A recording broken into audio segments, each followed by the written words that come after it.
I think one of the ways that makes me a little different than a lot of people in the way that I eat and choose my nutrition is when I approach food.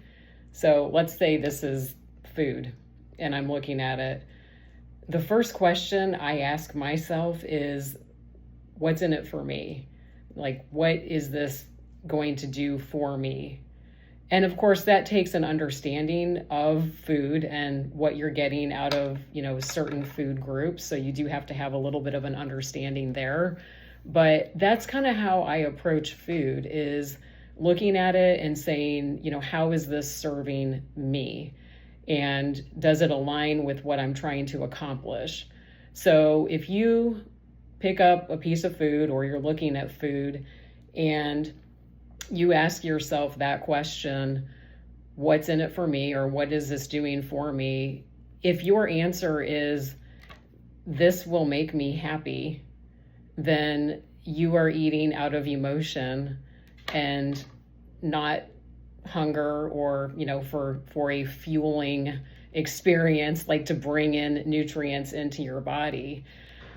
So that's where the pause is always important when you are going to sit down to eat a meal. You want to sit down and ask yourself those questions, like, first of all, am I hungry? And number two, how is this serving me? What is this going to do for me? Because you have a choice. You always have a choice. Well, I would say most of the time you have a choice.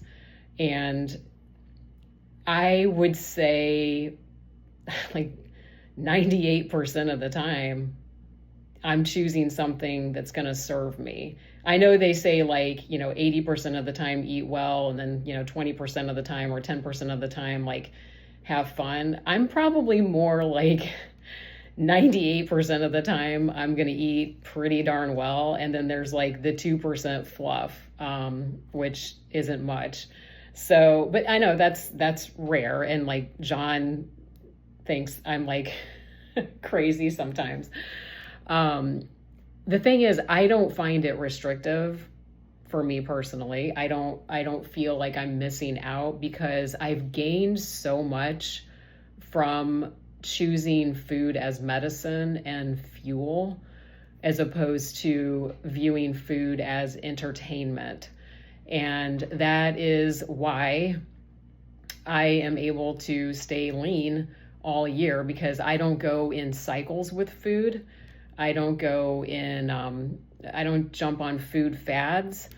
I just do what I know works. And trust me, I've done a lot of things, especially in my earlier years, in my 20s, and, late teens. And then finally kind of just figured out what the best strategy is. And so that's what I stick with. That's what I do. And I feel good. I have a lot of energy. And so honestly, you should do what makes you feel good and helps you achieve that healthy weight. Everybody benefits from being at a healthy weight. So, if you're working on something right now for yourself, congratulations.